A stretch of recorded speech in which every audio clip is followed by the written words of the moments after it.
दोस्तों जो मैं आज वीडियो लेकर आया हूँ ना, वो दुनिया के 99% लोगों की प्रॉब्लम है, उसको एड्रेस करते हुए लेकर आया हूँ। और जो इंसान मेरी वीडियो पूरी देखेगा, उसको मैं ऐसा बोनस टिप दूंगा कि उसका बेनिफिट हो जाएगा लाइफ के अंदर। तो दोस्तों इस वीडियो को एंड तक जरूर देखिएगा ताकि आपको सारी बातें समझ आ सके और आपको बोनस टिप भी मिल सके। हाय गाइस, आप देख रहे हैं हमारा यूट्यूब चैनल फाइनेंस विद चाहत। और आज का जो टॉपिक है वो है how to manage your money like a 1%, यानी कि दुनिया में जो 1% लोग हैं वो अपने किस तरीके से पैसा मैनेज करते हैं। तो उस बारे में मैं आपको बताऊंगा ताकि आप भी उन कैटेगरी के अंदर आ सकें। दोस्तों ये वीडियो सिर्फ इन्फॉर्मेशन पर्पज के लिए है, ये इन्वेस्टमेंट एडवाइस नहीं है, तो आप इन चीज़ों का ध्यान रखिएगा। दोस्तों अब क्वेश्चन आता है कि हमें अपने पैसे को जैसे 1% लोग मैनेज करते हैं दुनिया के, वैसे मैनेज करना क्यों ज़रूरी है। क्योंकि दोस्तों हमें उन लोगों से सीखना पड़ेगा जिनको ये काम अच्छी तरीके से आता है, यानी कि 1% लोग। ठीक है, क्योंकि 1% लोग अपने पैसे को इतने अच्छे तरीके से मैनेज करते हैं कि वो लाइफ के डिफरेंट एक्सपेक्ट्स को कैटर कर पाते हैं। यानी पहला हो गया रिस्क मैनेजमेंट, यानी कि अपनी जो इन्वेस्टमेंट है या सेविंग है वैसा डाइवर्सिफाई करते हैं ताकि उनका रिस्क मिनिमम हो सके। सेकंड आता है टैक्स ऑप्टिमाइजेशन, यानी कि उनको तरीके पता होते हैं कि इस तरीके से टैक्स हम बचा सकते हैं, तो हमें उनसे सीखने की ज़रूरत है। थर्ड आता है हमारा एसेट प्रोटेक्शन, यानी कि अगर कोई भी जो उनके एसेट होते हैं, घर हो गया, गाड़ी हो गया या जो भी प्रॉपर्टी हो गया, उनके लिए वो इंश्योरेंस करा कर रखते हैं ताकि अगर कोई डैमेज हो जाए या नेचुरल कैलेमिटीज आ जाए तो इनको इंश्योरेंस का क्लेम मिल सके। तो इसलिए दोस्तों मैं ये एडवाइस कर रहा हूँ कि हमें 1% लोगों से सीखना बहुत ज़्यादा ज़रूरी है अपने पैसे को मैनेज करने के लिए। तो जो दुनिया के 1% लोग करते हैं ना, वो एक बजट बना के रखते हैं, अपने एक्सपेंसेस को ट्रैक करते हैं और अननेसेसरी एक्सपेंडिचर नहीं करते।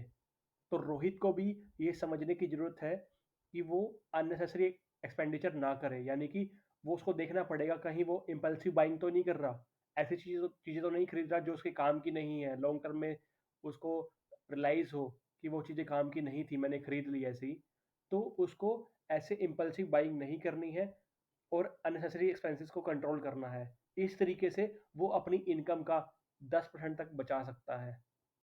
दोस्तों नेक्स्ट पॉइंट आता है creating a rainy day fund, यानी कि कुछ लोग उसको इमरजेंसी फंड भी बोलते हैं, कुछ रेनी डे फंड भी बोलते हैं। तो इसमें क्या करना पड़ेगा रोहित को अपने मंथली एक्सपेंसेस को ट्रैक करना पड़ेगा, क्योंकि उसने मैंने बजट बना लिया है पहले स्टेप के अंदर। ठीक है, तो उसको मंथली एक्सपेंसेस उसको पता लग गए महीने के कितने हैं, तो अप्रोक्सीमेटली उसको 3 से 6 महीने का अपना फंड बना के रखना पड़ेगा सो दैट वो कभी मेडिकल इमरजेंसी में काम आ सके। दोस्तों थर्ड पॉइंट आता है pay off high interest rate debt, यानी कि हमें वो सबसे पहले वो डेट पे करना चाहिए जिसमें इंटरेस्ट रेट हाईएस्ट हो।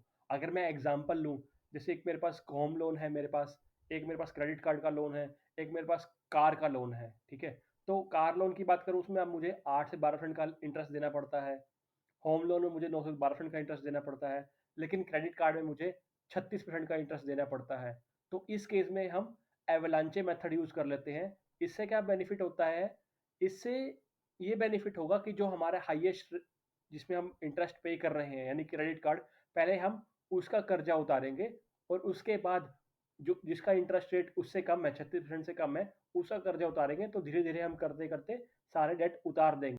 दोस्तों नेक्स्ट पॉइंट आता है इन्वेस्ट इन यूर सेल्फ, यानी कि जो 1% लोग हैं दुनिया के, वो अपने ऊपर इन्वेस्ट करते हैं, यानी कि अपने ऊपर ध्यान देते हैं, अपनी लर्निंग के ऊपर ध्यान देते हैं, किताबें पढ़ते हैं, कोई ना कोई नई स्किल सीखते हैं, जिससे वो उनको तरीके मिलते हैं, गाइडेंस मिलती है एक तरीके से, किताबें पढ़ने से, लोगों से, ऐसे लोगों से मिलने से गाइडेंस मिलती है, तो वो अपनी लाइफ में आगे बढ़ पाते हैं। ठीक है, तो अगर दोस्तों अगर आपको भी ऐसा लग रहा हो कि किताबें पढ़ना तो बहुत मुश्किल काम है, बहुत लंबे लंबे पेजेस होते हैं, उनको एक्सेस करना बहुत डिफिकल्ट है किताबों को अपना ढेर लगा के, तो एक कुकू एफएम है, ऐप है, कुकू एफएम से आप लगभग 50 रुपये पर महीने के अंदर ऑडियो बुक्स सुन सकते हैं, और ऑडियो बुक्स नो लैंग्वेज में उपलब्ध है।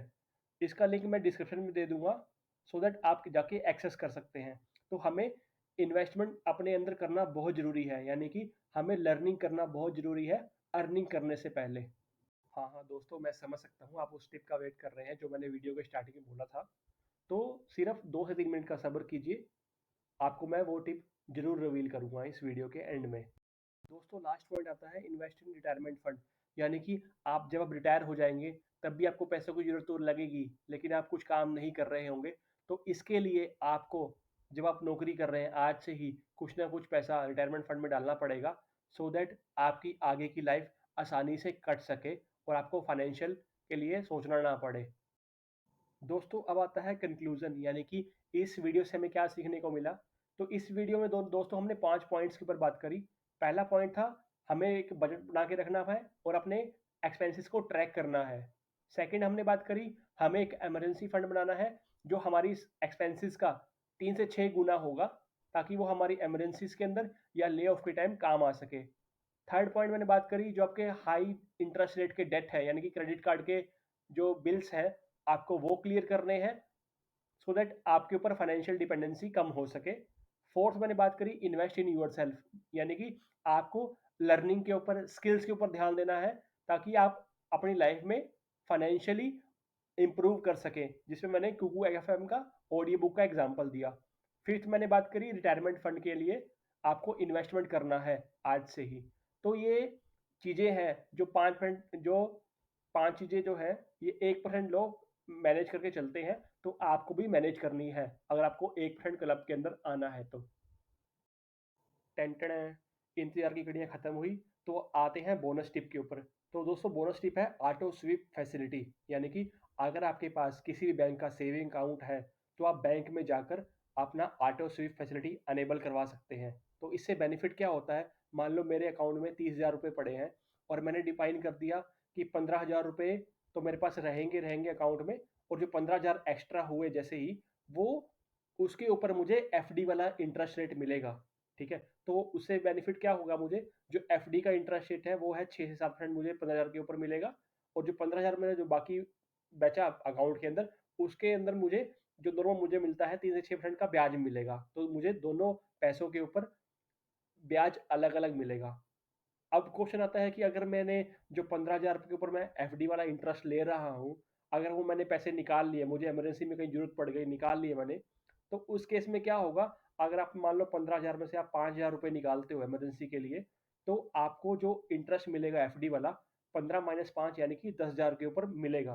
ठीक है, तो इस तरीके से जो आपके बैंक में पैसा पड़ा है आप उसके ऊपर हायर रेट कमा सकते हो इंटरेस्ट का। दोस्तों जो आज की ये वीडियो थी ये यूनिफॉर्म थी, यानी कि हर किसी के लिए थी। तो अगर आपको हमारा कंटेंट पसंद आया हो तो आप लाइक कीजिए, शेयर कीजिए एंड सब्सक्राइब कीजिए। तो मिलते हैं आपसे नेक्स्ट वीडियो के अंदर, तब तक के लिए गुड बाय।